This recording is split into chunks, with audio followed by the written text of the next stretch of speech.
Thanks very much, Tim, and to Dave for getting me on the show. When you sent me the email, I jumped right aboard. This is a tale of supply, demand, and a catalyst. And I'm going to take you through uranium. Uranium is actually, there's a lot of rabbit holes you could go down in uranium. So what I want to do is give you a high-level overview of the industry. Look, VIMI is really the investment of the decade. Nuclear power demand is growing, production is shrinking, and COVID-19 has actually affected production, but it has not affected demand. Inventories are diminishing and there is panic buying ahead. And what we often see is the spot price, and it is not the full story by a long shot. And I'm going to talk a little bit about that. VIMI is an excellent investment opportunity. So where are we? We're in Western Australia and the Northern Territory of the Mulga Rock deposit, which has gone through a full DFS. We're doing a refresh at the moment, which is seeing positive outcomes to CapEx and OpEx. We have our environmental approvals from the state and federal governments, and secondary approvals are now being approved. Financial investment decision to first production is 2 years, and we would hope to be in that position of FID by the end of this year. The Alligator River project, look, this is an outstanding exploration area that's been off limits for quite a long time, but is now on limits in Arnhem Land. We have a resource up there already, but this has the same geology and the same potential as the world's richest uranium district, the Athabasca in Canada. And fortunately, I speak both Canadian and Australian, so that's quite handy. Speaking of board management, this will be in the presentation that will be both online and you can look at the recording later. But the real important guy here is Scott Hyman. He's an American based in the States. He used to work for a nuclear power plant, and then he worked for Cameco. So he's both bought and sold uranium for 30 years, really well known in the industry as our inside man, and he really does put us ahead of the curve. We're pretty good for cash. We're spending about $260,000 a month. We've done a 40% salary sacrifice of all our staff, so we're taking shares in lieu of salary, which I'm very happy about, given how the share price is going. On the shareholder side, Andrew Forrest was one of our first investors. VIMI used to be a company called Energy Minerals Australia. I came in 2014 and basically refinanced the company and renamed it to VIMI. Paradise Investment Manager out of Sydney, listed asset manager. And then in that other group there, those are high net worth guys who just know and love uranium. So quite a good spread with 50% retail. So I want to talk about the commodity performance to date, year to date. So this is obviously as a result of COVID. You've seen silver, nickel, copper, and zinc have been hammered. Gold has performed quite well, but not as well as uranium. Uranium has been outstanding, and you can see there's quite a sharp turn there in the road. And I'll talk a little bit about that. So who can confirm the human transmission of COVID in January, and then by March they declared a pandemic, and you could see what it did to the base metal prices. So what happened in the uranium space? Well, Cameco announced that the Cigar Lake mine was going to go on care and maintenance. This produces 10% of the world's uranium. Then the biggest producer in the world, the country of Kazakhstan, Kazatomprom, who is their national uranium company and has their fingers in every mine, announced that they were going to do a 3-month lockdown on their well development. So this is pre-development for mining, and that was going to have an effect of taking 20 million pounds out of the market. And then in America, there's been a thing called the Nuclear Fuel Working Group, and their announcement was quite positive for the U.S. nuclear industry, and that's positive for us because that's our market. So you can see those catalysts have made a huge difference. Now, all those catalysts have done is basically taken that commodity curve and compressed it, because of supply-demand economics, which I'm going to talk about in a minute, that would have happened anyway. So it's just COVID has been, well, it's been good for uranium. So this is our share price versus uranium price from 2015, and you can see it followed the uranium price quite well until about mid-2017. And then there was a disconnect. We put that down really to market fatigue. So people just thought, oh, here comes another uranium dawn. Oh, there it goes. But what I want to point out is the last time that uranium was sitting above $30, our share price was sitting above 30 cents.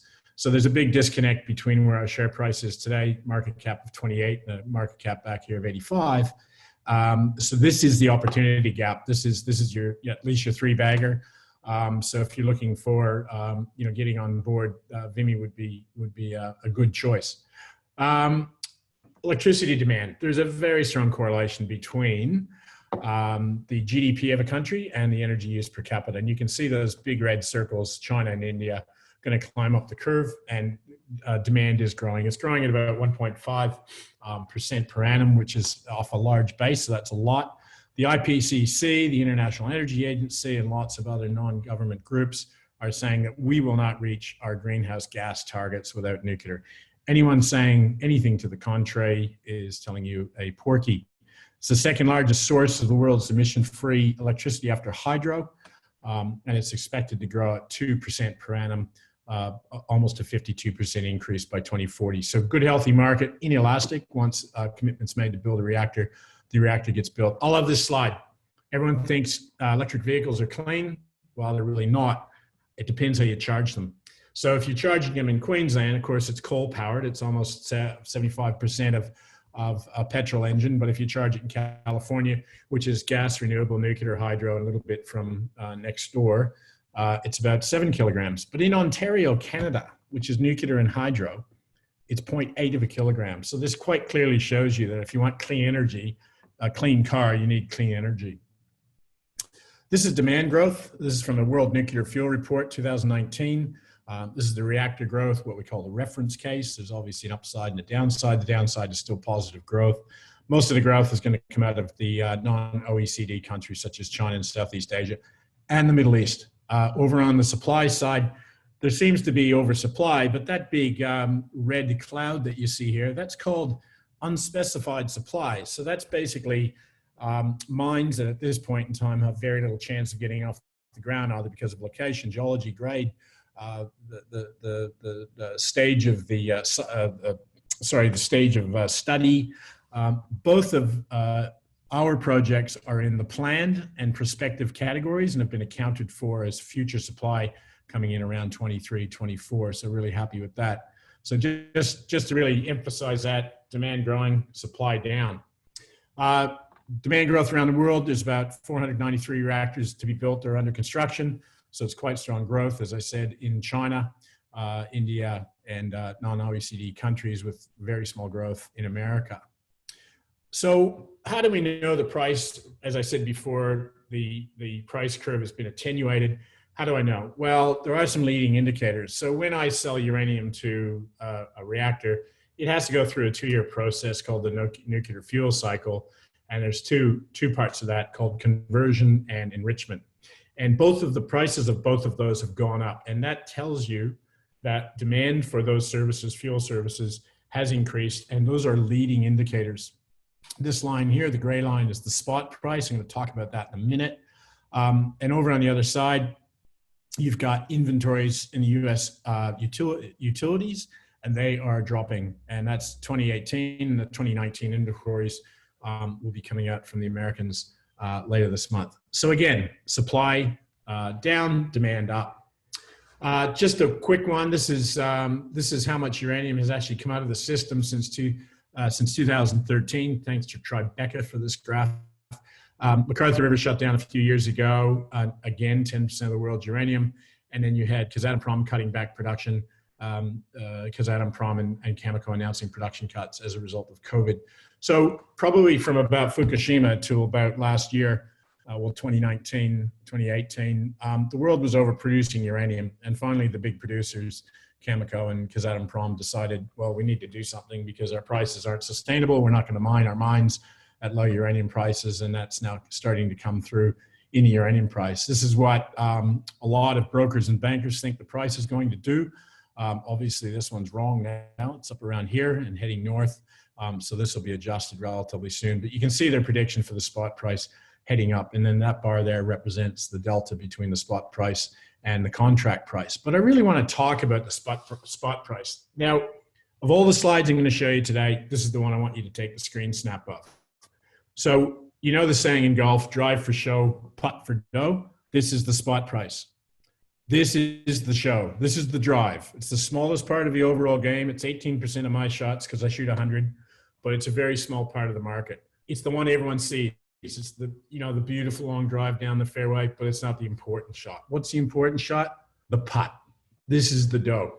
So what this curve represents, this is the purchase prices by US utilities from 2003 up to the last data point in December 18. And you can see this huge disconnect between the spot price and the price that the utilities are actually paying for uranium.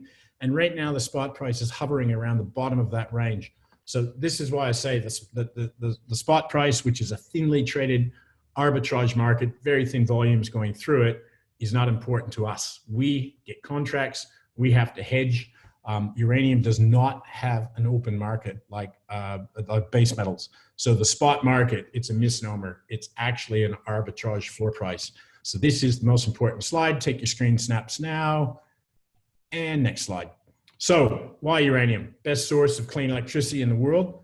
It's cleaner than any power source. Demand growth and supply shortage. And why VIMI? Well, VIMI has one of the most advanced uranium projects in the world. It's sitting inside the World Nuclear Association class of 6 planned projects. There are 4 projects under development globally and only 6 planned, and that's Mulga Rock is one of them. Very experienced management team. I'll talk about that in a sec. We're in a good jurisdiction, notwithstanding the state's, WA's, what I call flat earth science denying policy against uranium, but we're past that anyway, so it doesn't matter. But certainly one thing that COVID has done is it has certainly focused the reactors' sense of security of supply when Australia was one of the few countries that kept its mines open.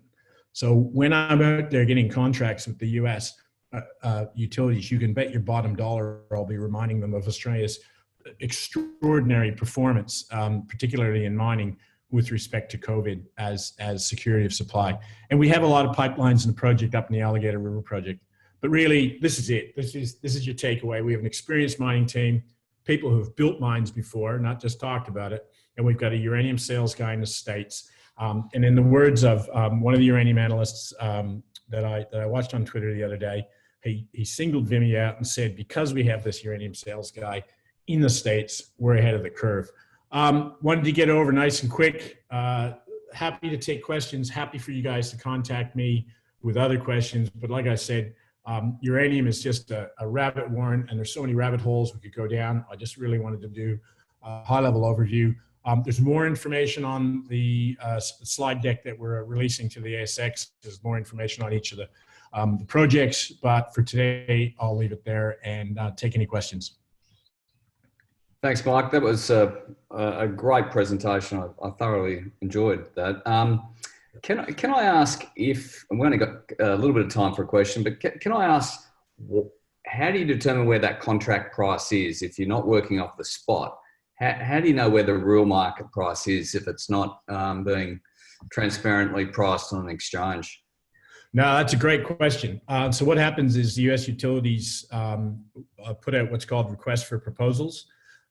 Last year, they put out 5 in total that we were invited to bid into. And so far this year, they've put out 6. So we can see that there's an increase in activity. So those are basically Dutch auctions. So each company just puts in a bid for price mechanism in tons, pounds, as we say in uranium. And then they select from that. And they make a selection based on where the producer might be and where they are in their production cycle and things like that. So they're not sticking to a single price. They're looking at security of supply. Uranium is a very small part of the input cost of electricity, so security of supply is very important. They do look at the spot price. That's one of the problems we've been having. The CFO of a utility is going to say to a guy, "Why are you writing a $55 contract if the spread's at 25?" But what we're now starting to see in the market, in some of the market reporters, is they're starting to actually tell utilities that, hey, you know what, the average cost of producing uranium is in the mid-40s at the moment. So, you know, to think you're going to get uranium at a spot price is just ridiculous.